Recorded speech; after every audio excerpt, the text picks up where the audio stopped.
अस्सलाम वालेकुम दोस्तों, उम्मीद आप लोग खैरियत से होंगे। मैं हूं हसन हाशमी, डीएनए न्यूज़ में खुश आमदीद। पाकिस्तान ने इसराइल की जो शाहराह है ना, ऐसे पूरे तरीके से पकड़ लिया और ख़ास तौर पर जो हमारे मारखोर हैं उन्होंने इसराइल की बैंड बजा दी है। और मैं लिटरली अभी आपके सामने जो चीज़ें शेयर करने जा रहा हूँ उससे आपको अंदाज़ा होगा कि किसी भी वक्त इसराइल है नहीं था हो सकता है। यानी थोड़ी सी भी उनसे भूल चूक होती है, कोई ऐसी मिस एडवेंचर वो करते हैं तो फिर वो हैं नहीं होंगे, था होंगे। और मैं और आप ना डिस्कस क्या कर रहे होंगे, यार इसराइल नाम की कोई चीज़ थी, मतलब वो एक मुल्क होता था, मतलब ये था थी में चले जाना इन्होंने है। तो इस लिहाज से एक और मैं खबर आपको दूं कि इस वक्त राइट नाउ जो पाकिस्तानी फ़ौज है वो बिल्कुल इसराइल की सरहद के ऊपर बैठी हुई है, बिल्कुल बहुत करीब है। और ये चीज़ इसराइल को खटक रही है और बड़ी परेशान किए हुए है, पूरे इसराइल में थरथली मची हुई है। और तीसरी अहम बात, इसराइल के अंदर जो मारखोर हैं उन्होंने एक पूरा, वो कहते हैं कि जहाँ जहाँ हसास तरीन के मकामात हैं उनकी पूरी इन्फॉर्मेशन हासिल भी कर ली हुई है।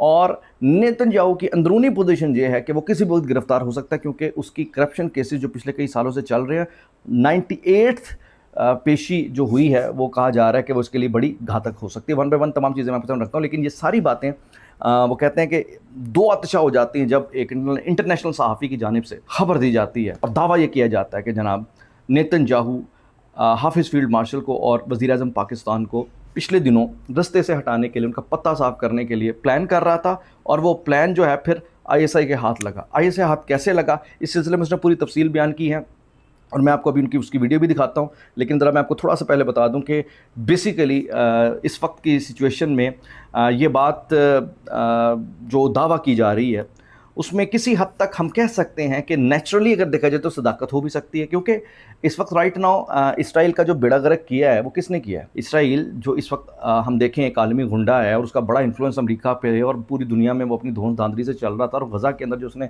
तबाही और बर्बादी मचाई है, हर बंदे को अपने उंगलियों पर नचाता था। लेकिन ये वाहिद पाकिस्तान ही है जिसने इसका इस पूरे भरम को और इस पूरी एम्पायर को धड़ाम से नीचे गिरा कर रख दिया।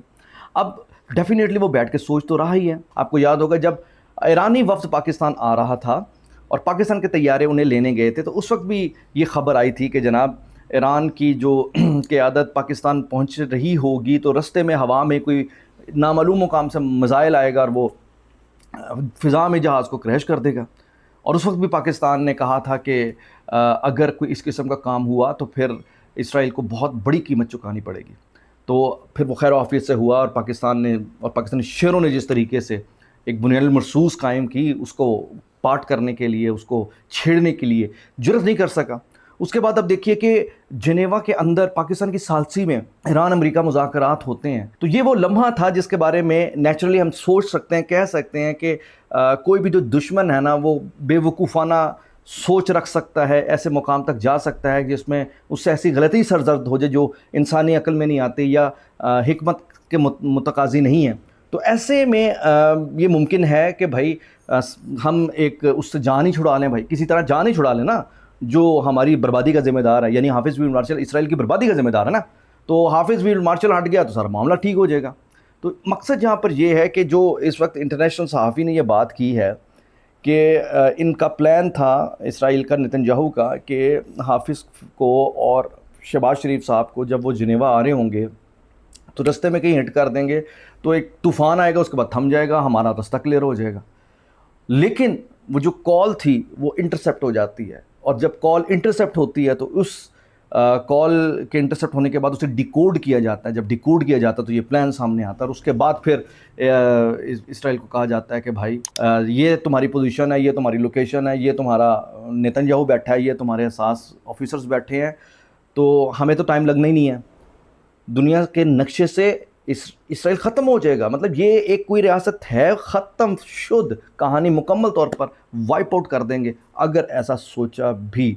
ज़रा पहले सुनिए कि जो इंटरनेशनल सहाफ़ी ने क्या कहा, उसके बाद मैं अगली बात बताता हूँ। Basically, the short story is Pakistani military intel, they intercepted ultra credible information that the Mossad was preparing under orders by Netanyahu an assassination attempt against Asim Munir and maybe the rest of the Pakistani delegation going to Switzerland. So the Pakistanis sent a direct message via the usual intermediaries. I would bet it would be Oman in this case, directly to Israel saying, if you touch our delegation, we're going to wipe you off the map. Period. I'm quoting. तो दोस्तों आपने देखा कि اس international journalist نے جو ایک دعویٰ کیا ہے اسے ہم اگر کہیں کہ ابھی اس حوالے سے آزادانہ ذرائع سے اس کی تصدیق تو نہیں ہو رہی، لیکن یہ چیز کوئی اچھمبے کی بات نہیں ہے، کوئی ایسی بات نہیں کہ جسے سوچا نہ جائے. یقیناً وہ لوگ تو دن رات ایک ہی چیز سوچ رہے ہیں، ان کا بس نہیں نا چل رہا.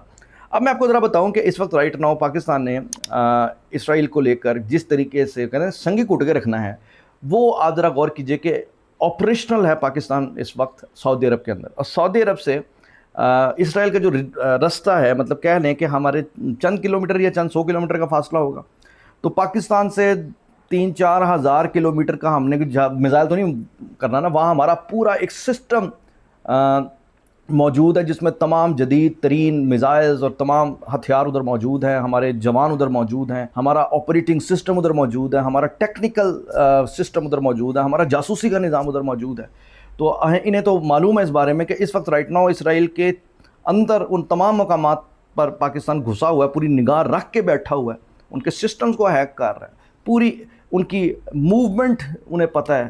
ذرا سا بھی وہ ہلیں گے تو پاکستان جو ہے دیر نہیں کرے گا، اسے یہاں سے پاکستان سے پہنچنے کے لیے نہیں بلکہ ادھر ساتھ ہی بیٹھا ہے جو سعودی عرب کی سرحد پہ، یہاں سے انہوں نے تہو تیک کر دینا. تو یہ میرا مقصد ہے کہ اب شاید وہ ٹائم آ گیا ہے، شاید نہیں بلکہ ٹائم وہ آ چکا ہے. اللہ کرے یہ چیز ہمیں سمجھ آ جائے کہ اب رائٹ ٹائم ہے کہ جو اس وقت یہ ناجائز ریاست ہے، اس کا غاصبانہ جو تسلط ہے اس کا خاتمہ کیا جائے. اور دوسری اہم بات یہ بھی ہے کہ جو غزہ کے اندر لوگ شہید ہو رہے ہیں، اب اس پر بھی دنیا کو سوچنے کی ضرورت ہے کہ بھائی اس ناجائز ریاست کو مکمل طور پر ڈسارم کیا جائے، مکمل طور پر اس بدماشی سے ان کی جان چھڑائی جائے. اگر عالمی امن کو قائم کرنا ہے تو بھائی وہ بھی تو امن کے مطلب وہ بھی تو انسان ہے، جیتے جاگتے انسان ہے، جنہیں گاجر مولی کی طرح کاٹ دیا اس نے.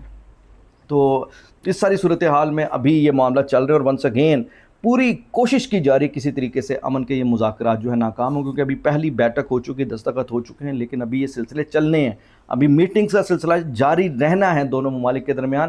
اور ان دونوں ممالک میں دو چیزیں بڑی امپورٹنٹ ہیں. ایک تو یہ ایران کا جو میزائل سسٹم ہے اس پر کمپرومائز نہیں ہوگا، یہ چیز طے ہو گئی اور اس پر پاکستان نے بھی کہا ہے. اور جہاں تک ایٹم بم کی بات ہے اس سلسلے میں ایران اپنے یورینیم جو ہے اس کو افزودہ کرے گا، لیکن وہ ڈیفینیٹلی اپنے انرجی پرپس کے لیے کرے گا. تو میرا مقصد یہاں پر یہ ہے کہ گیم پوری طریقے سے آن ہے اور دشمن پورے طریقے سے تل ملا رہا ہے، اور انشاءاللہ اللہ تعالیٰ نے اس ناپاک ریاست کے اندر جو ناپاک ریاست تو خیر ناپاک نہیں ہے، لیکن یہ ناجائز ریاست ہے اسرائیل کی، اس کا خاتمہ بھی انشاءاللہ پاکستان کے ہاتھوں کرے گا. اجازت دیجیے، اللہ حافظ.